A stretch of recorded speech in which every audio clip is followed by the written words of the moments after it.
Hello, everyone. Thank you for coming back. And this panel, we're going to talk about game distribution and growth, and how Web3 can kind of impact that or affect it, essentially. So before we begin, some of us are familiar to the crowd, but let's do a round of introduction for those who have not been here. Cool. My name is Garrison. I'm the VP of Growth at Ava Labs. Hi, my name is Dounia. I'm Project Manager at Cross the Ages. I'm Jon. I'm the co-founder of Ember. I'm Bryce. I'm a content creator, and I'm the official host of Multiverse. Well, welcome. Finally, you're on the other side. It feels good. So gaming distribution, that's actually really interesting. So let's begin talking about existing game distribution today and their, willingness to adopt Web3. Let's start there. Directly in the subject, right? Yes. Should we start by saying, the user experience that we have actually in Web3 gaming is quite, I'll speak as a gamer. I won't speak as a Web3 into this environment, etc. Mm-hmm. As a gamer, we quite found that for the moment, there are few games in Web3 industry that are actually game. We're more focused in the financial investment, I can buy this NFT, doing that, etc. Then how am I to have fun, competitive experience into games? So how do you think that we can improve that in doing that? Yeah, I think that what we've seen, if we look at the traditional gaming side, at least from my perspective, because I'm always on Steam, I'm always playing the same 5 or 6 games. You have these big publishers, you have the big distribution platforms, and for a new game, especially with most Web3 games being very, I would say, not funded really well, if you don't really have a way to kind of capture audience, you're going through 2 main distribution sources. Hey, can we get on the front page of Steam, or do we reach out to big content creators and hope that the fingers crossed works and it pops off? I know there's a game called Fode that paid iShowSpeed a ridiculous amount of money, Web3 game. He played their game, broke his monitor on stream, and made it nice and funny, like how he normally does it. And no one was talking about it 2 weeks later. So it's very hit or miss. And I have never made a video game, but I know from a content creator side, if a game doesn't reach out and it's not something I'm interested in playing, a lot of times I don't. So I'm interested to hear some of you guys' thoughts, building games, building products. What has the experience been like for these games, and what are you hearing most from them as they look to get distribution? So we make free-to-play mobile games, and our audience are casual gamers, so they're definitely not crypto natives. And we're kind of stuck, right? Because we're, on the one hand, we've got Apple and Google, and we're trying to navigate the very different mentalities towards adopting Web3. So Google Play are more advanced, and you all saw the recent announcement, very open and very constructive in terms of how they work with game studios. At Apple, the way they're dealing with Web3 is exactly the same as the sort of ATT changes, privacy changes they made, which is they provide a general statement, and then it's like a game of guess who, right? It's kind of down to us to submit games and try and interpret the feedback they give us. So there's definitely a challenge there, because it's harder than ever to target people. So generally what we're seeing is it's much easier to sustain historic games with an active player base than a brand new game, launch a game, because we've got some real challenges around identifying people. Now, on the Web3 side, blockchain technology, I'm a huge advocate of it, because as a marketeer, it's the power of first-party data that's going to give me. But on the Web3 side at the moment, we're very nascent in terms of Web3 ad networks and the ability to start putting that all together, and we can dive into it more. The presentation earlier that you gave was amazing. This whole Web3 ad stack needs to be their attribution. It just isn't. Mm-hmm. So I think, we're kind of stuck in the middle, right? This isn't great here, and this is sort of emerging. So at the moment, it's more the priority is maintenance of existing games. Yeah, I think the thing that we don't talk about in Web3 is that crypto has literally taken us back 10 years on UX, right? We've already gone through the whole mobile thing, right? We all decided to ditch our computers for phones, and now we ditch our phones for computers because the UX absolutely sucks. And so when you think about game acquisition, right? It's an install, it's a download, it's a registration in Web3. A lot of the games are still getting us to download random exe files that we're opening, and we're a little bit scared because we don't know what it's going to do to our wallet. And that's a challenge, right? It doesn't matter if Meta decides to allow us to run Web3 game ads if the point of conversion and what users are used to feels super foreign to them? Let's talk a little bit about the ad network side you were talking about. Tell us a little bit more about your thoughts there, and then we'll seed the discussion from there. So I think, Web2 is great because there's a rule book, right? There are lots of great ad partners, and each ad partner is very different. So some ad networks are very strong at, say, RPG mid-core games, versus other ad networks have got more casual games on their network. So we kind of know where to go. We've got standards for like eCPMs. We can optimize between cost per install, LTV, and there's amazing attribution partners. And again, there's still a lot of innovation, like there's some cool new ad formats around audio at the moment. Of course, there's AI, which has got some great sort of creative implications for marketeers. So it's not all doom and gloom, and it does annoy me a little bit, and I'll contradict myself. It's still, UA is still fun in Web 2.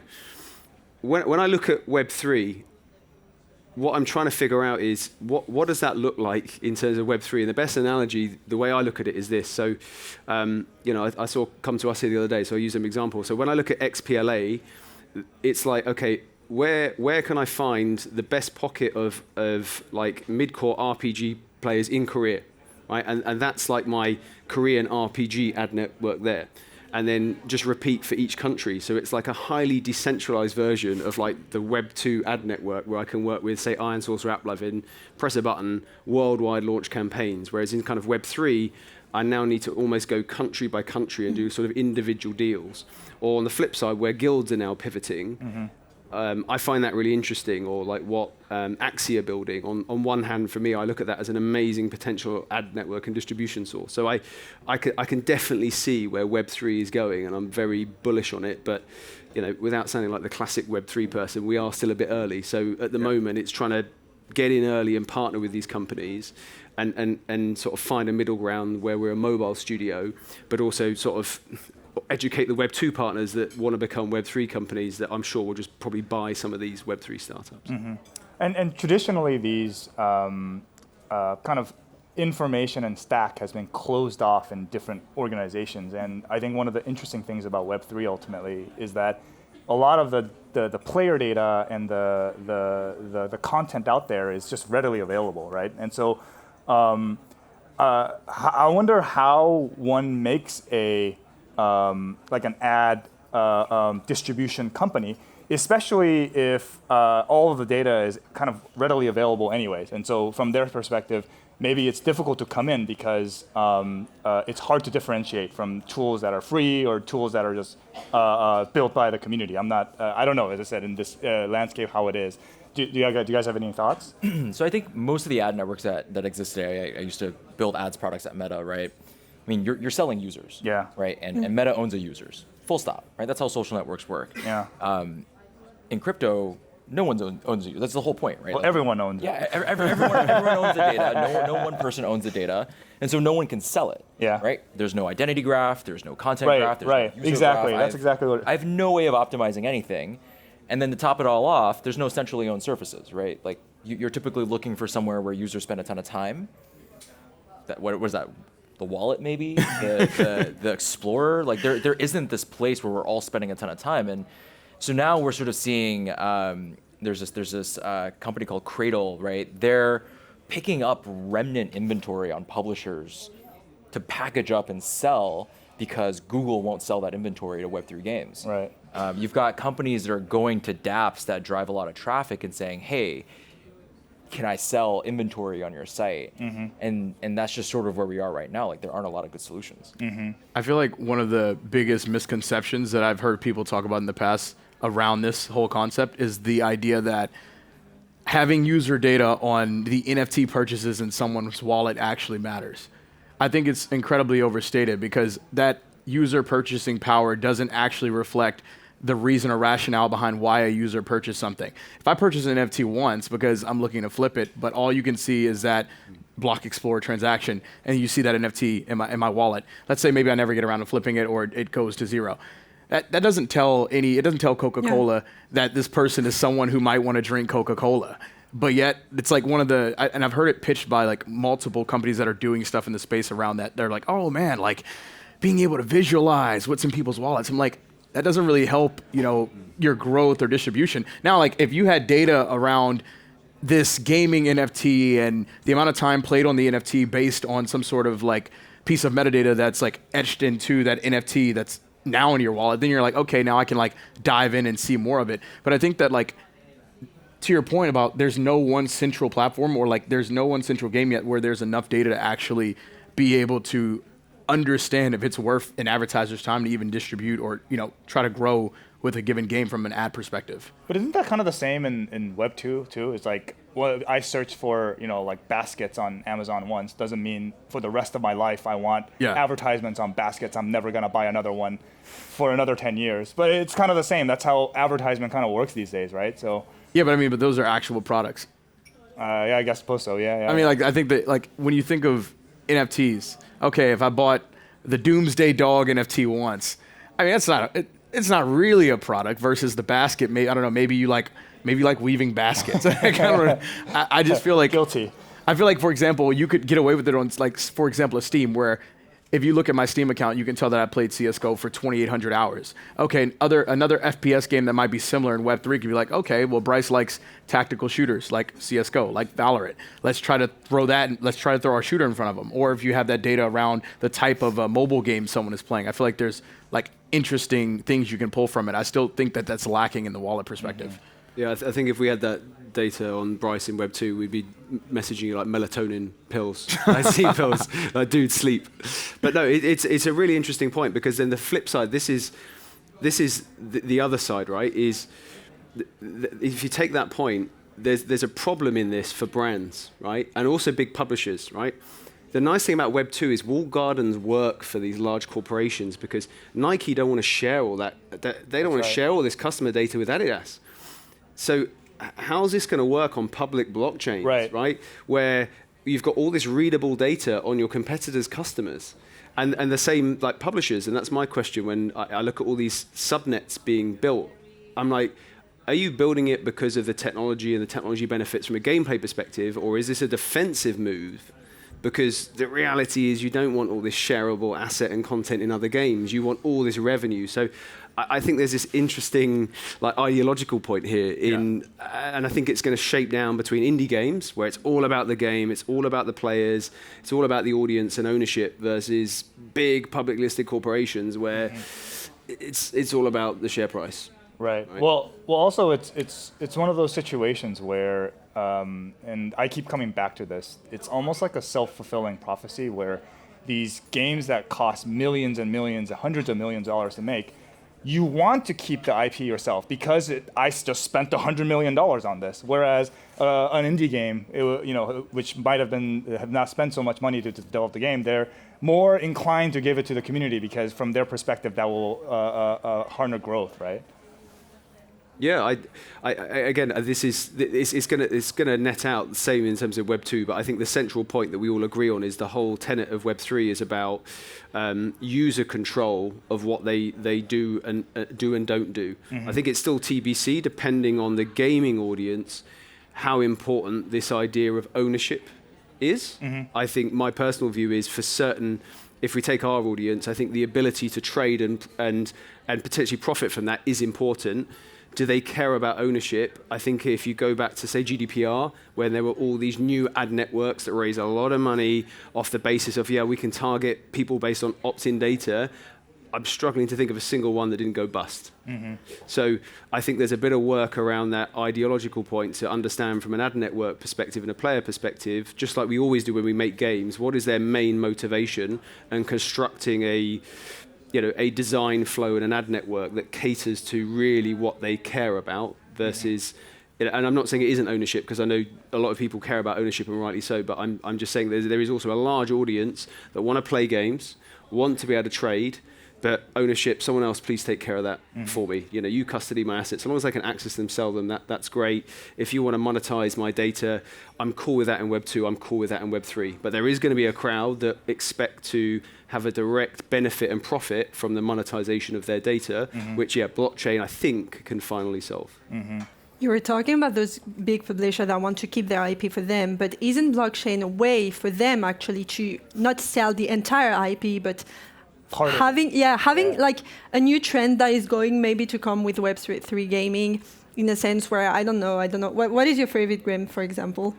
Favorite game? Yeah, for right example. now, I've been really just Web2 game. I've been just obsessing with Diablo 4, but I know that's not a very popular opinion right now. Well, let's imagine that we as a Web3 game, we're going to see some character of Diablo 4 into another game Right. that is completely different. And I think something very in, let's not talk about the financial aspect or whatever, let's more talking about the technical aspect of blockchain and NFT, crypto, etc., is that maybe we can find a way to having those IP entering into the Web3 gaming side without having Web3 games, etc.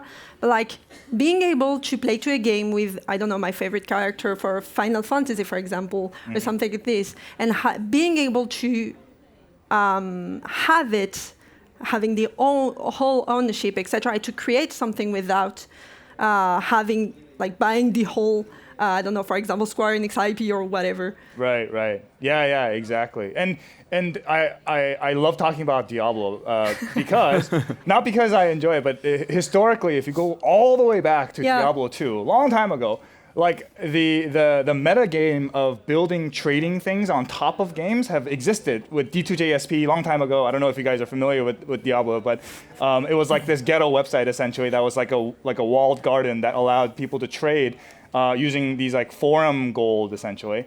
And I think that's a really cool example of just like Web3 coming in and extending. And obviously, I don't know to what extent the Blizzard team likes or dislikes that, right? That's something for them to talk about. But okay, so before next topic, I wanted to talk a little bit and specifically target you, Brycent, because in terms of distribution, I think there has been kind of a shift from these giant mega corporations actually more towards content creators like yourself, essentially. And so how do you where do you see this going? I think right now content creators run the distribution industry. They're not like the Steam, like they don't own Steam, and now you're starting to see content creators like launch their own publishing companies in Web 2 and like try to attack that world. And of course, no one's gonna displace Steam as like the #1 launcher or even Epic Games. But I think when you look at how games are launched and where they really go scale, even if you take a look at like a small engagement like Only Up, you know, how I found out about Only Up was another popular streamer was streaming it, and one of my friends came into my chat and said, yo, this guy's streaming it, you should stream it, and it creates a viral effect. Then next week, you know, you see Nick Merckx and Kai Cenat and all these random people that are like just huge playing it, and you're like, wow, this thing created like this insane effect that now this game's made probably 5 to 10 million revenue, but it's like, it always starts with someone watching someone else playing something and then taking that recommendation, whether it's Twitch, YouTube, and now you have Kick and some other platforms. So I do think that content creation is still like the leading forefront of how these games get exposure. But a lot of the times, a lot of like the good games in Web 2 realizes they don't have to pay anybody because the game is so good and there is a lack of good games that people are actually playing because people play the same 5 or 6 games and then complain about the updates that ultimately they're like, oh, we don't really need to pay you to do anything. We know you're going to play it because there's nothing else. I mean, now like CSGO and Valorant are competitors, but people who traditionally play CSGO, like most of them aren't playing Valorant. You had your people that kind of moved over, but they're both separate audiences. And I think that where distribution goes in the future is finding the pockets around smaller, more intimate gaming loops in indie games. I think the indie gaming world is going to see a large takeoff because people are starting to get more, I would say, aggressive in finding new gaming experiences and feeling like they're heard. A lot of times they don't feel like they have a voice in these games and not just the creation of them, but even in Web3. I mean, I don't know how many governance tokens were sold over the last like 2 years, and I'm still looking for all these governance mints around things that are associated with the game. Hell, you can't even get a governance mint to be able to find out how many daily active users the Web3 game you bought a governance token in has right now. So there are a lot of changes that I think very minimal could be made to like change how distribution works. But in the terms of Web3, I think it starts with just going back to the basics of if you do have a token and you're trying to say that you're doing this decentralized thing for your game to give your gamers some sort of ownership or empowerment, like start with it. No, they don't need to be making decisions on game updates, but there's very little things that you can actually do with governance tokens, yet those same tokens have made billions of dollars. And then we wonder why Web3 gaming has been struggling for like 2 years. So it's weird. How do you guys engage with like content creators? Well, content creators mostly, we're more about like trying to reproduce what we know actually in the Web2 industry. Like if we, for example, taking Fortnite, we have this referral program. So you're not obviously a content creator doing that. But like for content creator, I think the most important thing is to have them as ambassador of your IP, games, and company, whatever. But like, they have the spirit, they know how to represent your game, and they're going to do it. I mean, it's the first marketing that we had for years and years in the history is that I know your game so well, and I love your game so well, that I'm going to sell it, in a sense, to everyone. So yeah, basically we have those two formats, ambassador and referral program, that is also coming into directly the game. So yeah. It's awesome. Yeah, I think with casual games, I saw something really interesting that the Sandbox are doing, where there's two very well-known creators that have got characters in the game, and I think that's for casual. I think that's the opportunity is as well as getting involved in the distribution. I think it's getting them involved, just like IP has for a long time in Web2 games. The size of the audiences like creators have now, like making the game about them, getting them involved actually in game design, right? Because then they're, then that's even more exciting to their audience because it really feels like their game. So I think, for casual games, there's definitely a distribution model. But I think, like as I saw the tweet from Sebastian the other day, like I think that's really interesting because traditionally the IP we've worked with are, the Hasbros of the world, the Mattels of the world. But I think now, thanks to TikTok and Twitch and these big streaming platforms, creators. I saw this fascinating stat in the US now. Like, what do most kids in the US want to be when they grow up? They want to be creators. They want to be YouTubers, right? So, I think that's what gaming can enable. Is it's like an IP platform for creators to get much sort of much closer to the actually start of game creation itself. Mm-hmm. We talked a lot about kind of the ad network side of things, different kinds of distribution. There's the content creators. How do we tie Web3 into this now? What do we need to do? What is the next? Because obviously there is a long list, very long list of laundry list items that we need to do to get Web3 distribution much better than it is today. But we need to prioritize, right? So what do you think is the next kind of small milestones, and then what do we need to build up to, essentially? I mean, I think because we were wrong about the Web3 gaming audience, right? Like, it just has not grown as fast as we thought it would. Most games are pivoting towards some kind of gameplay, game model that works for all gamers. And so if I was building a game today, I would basically be looking at traditional channels, right? Truthfully, like there's no need to reinvent the wheel on that. Right. Yeah. And if your game monetization does not support direct response ads, does not support influencer ads, influencer relationships, like you need to rethink your monetization. Like, right. It's got to support that expenditure. And then I think the other side of distribution is like the Steams, right? The Epic Game Stores, the Web3 native places where you can get the game itself, and we're still lacking on that. That's right. Like I think the longer it takes some of these major players to adapt and move over and allow this, like the more white space is going to be created for us to home grow something. And again, earlier today we were saying, do we want to see AppsFlyer build Web3 support? Sure, but I'd rather see someone build a Web3 native company and then go and support Web2. Interesting. But I guess I would say the counter to that would be that a lot of these things that we're talking about is really built on network effects, and starting something new that's separate from what already has a giant network effect is very difficult. Especially it's difficult in Web3, but it is to bring that into Web2. That's a very difficult task. So how do you see this? How do we deal with this essentially then? Yeah, I think fortunately in the games industry, there's a lot of appetite to test Web3. And so I think at least on a B2B side, there is a market for, say a AppsFlyer that supports Web3, right? Or a Web3 company that then is selling Web3 ready support to a Web2 company, as long as there's feature parity. Yeah, what do you think, Dounia? Well, basically, I think one of the thing we should think first is on onboarding people. We talked about how we are going to have us on Steam, Epic Games, etc. But basic stuff, just as registration on a game. Mm-hmm. Now it's more like I need to create my wallet, my things, no. Where we are more thinking of, put your mail address, something that we already know, Facebook, etc., whatever. We're going to, that's what we're doing basically on Crazy Ages. We're going to create your wallet. If you're crypto, Web3, you will know that, but if you're not, don't even know it directly. It is directly linked to your account. And we're going more to onboard you on how to play the game, how to connect yourself with the IP, because we have a story, and for us, a game is a story, basically. Mm-hmm. So how we're going to more keep you on our game rather than having more and more and more people. And then it's going to naturally, with months, years, basically, but it's going to naturally have, I like this game. Have you played before? Mm-hmm. Yeah, okay. And this one, and this one, and this one. So it's more thinking about the basics. Things are quite complicated, yet still in Web3 gaming. So rethink about how we make it, as I was saying at the beginning, a game rather than other things. Yeah, and it ties into the traditional distribution channels like Steam, because a lot of people, they don't expect to put their email even. A lot of gamers will just be like, I want my Steam cloud to sync all my data for me. And until these distribution platforms start supporting these things, that's a very difficult task to integrate into. And so do you think that's coming, or what do you guys think about this?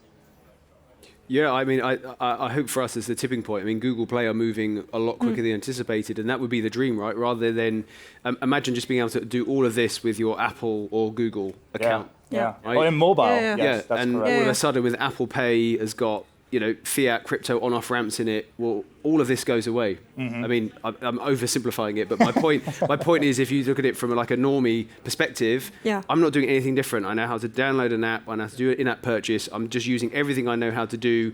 We as an industry need to work with Apple and Google to solve the hard part, the compliance and the technical side. But from a player perspective, that would remove all of this very quickly.